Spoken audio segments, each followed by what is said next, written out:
Good morning student, welcome to Hindi की पाठशाला।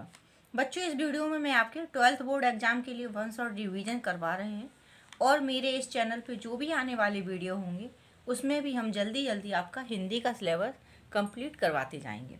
तो बच्चों, आज का टॉपिक है हमारा नाटक। इसको भी प्रश्नोत्तर के माध्यम से समझाया गया है। तो पहला प्रश्न इसका है, नाटक किसे कहते हैं? नाटक नट शब्द से निर्मित है जिसका आशय है सात्विक भावों का अभिनय। नाटक दृश्य काव्य के अंतर्गत आता है। इसका प्रदर्शन रंगमंच पर होता है। भारतेंदु हरिश्चंद्र के अनुसार नाटक शब्द का अर्थ नट लोगों की क्रिया है। दृश्य काव्य की संज्ञा रूपक है। रूपकों में नाटक ही सबसे मुख्य है, अतः रूपक मात्र को नाटक कहते हैं। नाटक गद्य का वह कथात्मक रूप है जिसे अभिनय, संगीत, नृत्य, संवाद आदि के माध्यम से रंगमंच पर अभिनीत किया जा सकता है।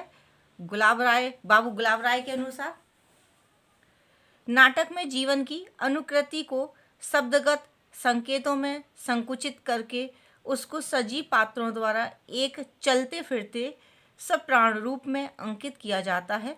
नाटक में फैले हुए जीवन व्यापार को ऐसी व्यवस्था के साथ रखते हैं कि अधिक से अधिक प्रभाव उत्पन्न हो सके। नाटक का प्रमुख उपादान उसकी रंगमंचीयता है। सेकंड नंबर का इसमें प्रश्न है, एक नाटककार के लिए समय का क्या महत्व होता है? नाटक लिखते समय एक नाटककार के लिए समय का बंधन बहुत महत्वपूर्ण होता है। समय का बंधन नाटक की रचना का पर पूरा प्रभाव डालता है। इसलिए नाटककार को एक समय सीमा में नाटक को शुरू से अंत तक प्रस्तुत करना होता है। नाटककार यदि अपनी रचना को भूतकाल से अथवा किसी अन्य लेखक की रचना को भविष्यकाल से लेकिन दोनों ही स्थितियों में उसे नाटक को वर्तमान काल में ही संयोजित करना होता है। यही कारण है कि मंच प्रस्तुति हेतु निर्देश हमेशा वर्तमान काल में ही लिखे जाते हैं। नाटक लेखन में यह ध्यान रखना आवश्यक है कि काल चाहे कोई भी हो, उसे एक विशेष समय में एक विशेष स्थान पर वर्तमान काल में ही घटित होना पड़ता है। समय को लेकर नाटक में यह भी महत्वपूर्ण है कि इसे कहानी, उपन्यास इत्यादि अन्य विधाओं की तरह पढ़ते या सुनते समय बीच में रोका नहीं जा सकता। नाटककार को समय सीमा के भीतर ही किसी भी चरित्र का पूर्ण विकास प्रस्तुत करना रहता है। अतः समय का बंधन नाटक लेखन का एक महत्वपूर्ण अंग है। प्रश्न नंबर 3, नाटक लेखन में शब्द की भूमिका पर प्रकाश डालिए। शब्द नाटक लेखन का महत्वपूर्ण अंग है। शब्दों के बिना लेखन की कल्पना भी नहीं की जा सकती है, किंतु कविता एवं नाटक के लिए शब्दों का विशेष महत्व होता है। नाटक की दुनिया में शब्द अपनी एक नई, निजी और अलग अस्मिता ग्रहण करता है। नाट्य शास्त्र में वाचिक अर्थात बोले जाने वाले शब्दों को नाटक का शरीर कहा जाता है। एक नाटककार के लिए यह महत्वपूर्ण है कि वह अधिक से अधिक संक्षिप्त और सांकेतिक भाषा का प्रयोग करे, जो अपने आप में वर्णित ना होकर क्रियात्मक अधिक हो। उन शब्दों में दृश्य बनाने की भरपूर क्षमता हो और शब्द अपने शाब्दिक अर्थ से अधिक व्यंजना की ओर ले जाएं। एक अच्छा नाटक वही होता है जो लिखे अथवा बोले गए शब्दों से भी ज़्यादा वह ध्वनित करे जो लिखा या बोला नहीं गया है। नाटक का मात्र एक मौन, अंधकार या ध्वनि प्रभाव कहानी या उपन्यास के 20-25 प्रश्नों की बराबरी कर सकता है। प्रश्न नंबर 4, एक नाटक लेखन में कथ्य कितना महत्वपूर्ण होता है? एक नाटककार को शिल्प या संरचना की पूरी समझ, जानकारी या अनुभव होना आवश्यक होता है, तभी वह अपनी कहानी के रूप को किसी शिल्प अथवा संरचना के भीतर पिरोते हैं। नाटक लेखन करते समय यह बात हमेशा ध्यान में रखना आवश्यक होता है कि नाटक को मंच पर मंचित होना है। एक नाटककार को रचनाकार के साथ साथ एक कुशल संपादक भी होना चाहिए। नाटक में वर्णित घटनाओं, स्थितियों या दृश्यों का चुनाव उन्हें इस क्रम में प्रस्तुत करना कि शून्य से शिखर की तरफ विकास की दिशा में आगे बढ़े। इस कला में एक नाटककार को दक्ष होना आवश्यक होता है। प्रश्न नंबर 5, नाटक लेखन में संवाद का क्या महत्व है? संवाद नाटक का सर्वाधिक आवश्यक एवं सशक्त माध्यम है। एक अच्छे नाटक के लिए तनाव, उत्सुकता, रहस्य, रोमांच और अंत में उपसंहार जैसे तथ्य अनिवार्य हैं। इसके लिए विरोधी विचारधाराओं का संवाद आवश्यक होता है। किसी भी नाटक में संवाद ही उसे सशक्त या कमजोर बनाते हैं। संवादों का क्रियात्मक होना, दृश्यात्मक होना आवश्यक होता है। संवाद लिखित या चित्रित न होकर संवादों के पीछे निहित अनलिखे एवं अनकहे संवादों की ओर ले जाना इनकी सबसे बड़ी विशेषता है। जिस नाटक में इन सब की जितनी अधिक संभावना होगी, वह नाटक उतना अधिक सफल माना जाता है। इस प्रकार संवाद अनगिनत संभावनाओं को उजागर कर देता है। प्रश्न नंबर 6, नाटक लेखन के लिए आवश्यक तत्व कौन कौन से हैं? नंबर 1, आधार। अंग्रेजी में एक शब्द है प्लॉट, जिसका अर्थ है आधार या भूमि। कथा सभी प्रबंधात्मक रचनाओं की रीढ़ होती है और नाटक भी एक प्रबंधात्मक घटना है, इसलिए कथानक इसका अनिवार्य अंग है। कथा वस्तु को ही नाटक कहा जाता है।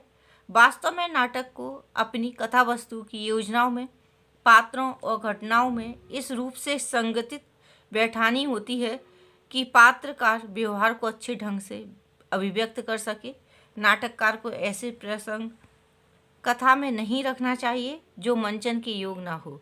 यदि कुछ प्रसंग बहुत आवश्यक हो तो नाटककार को उसकी सूचना कक्षा में दे देनी चाहिए। दूसरा, पात्र एवं चरित्र। नाटककार को अपने विचारों, भावों आदि का प्रतिपादन पात्रों के माध्यम से ही करना चाहिए, इसलिए नाटक में पात्रों का विशेष स्थान होता है। नाटक का प्रमुख पात्र अथवा नायक कला का अधिकारी एवं समाज को उचित दिशा तक ले जाने वाला होता है। भारतीय परंपरा के अनुसार वह विनयी, सुंदर, शीलवान, त्यागी, उच्च कुलीन होना चाहिए, किंतु वर्तमान में नायक किसान, मजदूर आदि भी हो सकता है। नाटककार को उन्हीं पात्रों की सृष्टि करनी चाहिए जो घटना को गतिशील बनाने एवं नाटक के चरित्र पर प्रकाश डालने में सहायक हो। थर्ड नंबर, संवाद। नाटककार के पास नाटक में अपनी ओर से कहने का अवकाश नहीं रहता। नाटककार संवादों द्वारा ही वस्तु का उद्घाटन तथा पात्रों के चरित्र का विकास करता है। संवाद सरल, सुबोध, स्वाभाविक तथा पात्रानुकूल होने चाहिए। गंभीर दार्शनिक विषय संवादों की अनुभूति में बाधा होते हैं। संवादों को नाटक का प्राण कहा जाता है, अतः गंभीर दार्शनिक संवादों से बचना चाहिए। कभी कभी स्वागत कथन एवं गीतों की योजना आवश्यक होती है। 4 नंबर, देश काल वातावरण। देश काल वातावरण के चित्रण में नाटककार को युग अनुरूप के प्रति विशेष सतर्क रहना होता है। नाटक में संकलन त्रय अर्थात समय, स्थान और कार्य कुशलता का वर्णन किया जाता है, किंतु रात भर चलने वाले लंबे नाटक होते थे। इनमें दृश्य परिवर्तन की योजना नहीं होती थी। नाटक में स्वाभाविकता, औचित्य एवं सजीवता लाने के लिए पात्रों की वेशभूषा तात्कालिक धार्मिक, राजनीतिक, सामाजिक परिस्थितियों का विशेष स्थान है। भाषा शैली। नाटक सर्वसाधारण की वस्तु है, अतः उसकी भाषा शैली सरल, स्पष्ट और सुबोध होनी चाहिए, जिससे नाटक में प्रभाविकता का समावेश हो सके। क्लिष्ट भाषा रस की अनुभूति में बाधक होती है, अतः नाटक की भाषा सरल व स्पष्ट रूप से प्रभावित होनी चाहिए। 6 नंबर, उद्देश्य। समाज के हृदय में रक्त का संचार करना ही नाटक का उद्देश्य होता है। नाटक के अन्य तत्व इस उद्देश्य के साधन मात्र होते हैं। भारतीय दृष्टिकोण सदा आशावादी रही है, इसलिए संस्कृत के प्राय सभी नाटक सुखांत रहते रहे हैं।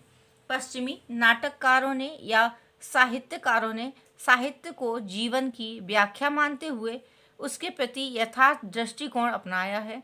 उसके प्रभाव से हमारे यहाँ भी कई नाटक दुखांत में लिखे गए, किंतु यह सत्य है कि उदास पात्रों के दुखांत अंत में मन खिन्न हो जाता है। 7 नंबर, लास्ट हेडिंग, अभिनेता। यह नाटक की प्रमुख विशेषता है। नाटक को नाटक का तत्व प्रदान करने का श्रेय इसी को है। नाट्य तत्व का यही गुण दर्शकों को अपनी ओर आकर्षित कर लेता है। इस संबंध में नाटककार को नाटकों के रूप, आकार, दृश्यों की सजावट और उसके उचित संतुलन, परिधान व्यवस्था, प्रकाश व्यवस्था आदि का पूरा ध्यान रखना चाहिए। अर्थात लेखक की दृष्टि रंगशाला के विधि विधानों की ओर विशेष रूप से होनी चाहिए। इसी में नाटक की सफलता निहित है। 7 नंबर का प्रश्न, नाटक में संकलन त्रय का क्या महत्व है? नाटक और एकांकी के क्षेत्र में 3 नाट्य अनवितियों, काल, स्थान तथा कार के लिए संकलन त्रय शब्द का प्रयोग किया जाता है। स्थान अर्थात नाटकीय घटना यथार्थ जीवन में एक ही स्थान पर घटित होनी चाहिए। काल अर्थात समय, इसका तात्पर्य है नाटकीय घटना यथार्थ जीवन में 24 घंटे से अधिक घटित होने वाली नहीं होनी चाहिए। कार्य अर्थात नाटकीय घटना या नाटक में एक ही मुख्य कथा होनी चाहिए, उसमें सहकारी उपकथाएं ना हों। इस प्रकार संकलन त्रय किसी भी नाटक या एकांकी का प्रमुख तत्व होता है। नाटक में संकलन त्रय का निर्वाह अनिवार्य होता है। 8 नंबर का प्रश्न, आमतौर पर रेडियो नाटक की अवधि कितनी होनी चाहिए? आमतौर पर रेडियो नाटक की अवधि 15 से 30 मिनट के बीच होनी चाहिए। बच्चों, हमारा आज का ये नाटक टॉपिक फिनिश हो गया है। मुझे यकीन है कि आपको ये टॉपिक समझ में आ गया हो। कीप लर्निंग एंड इसको शेयर ज़रूर करें अपने दोस्तों में, फ्रेंडों में इस वीडियो को, जिससे वो भी इस वीडियो का फ़ायदा उठा सके, उनको भी ये नाटक का जो टॉपिक है ये समझ में आ जाए। And don't forget to like, comment and subscribe to Hindi की पाठशाला। Thank you, bye bye, take care.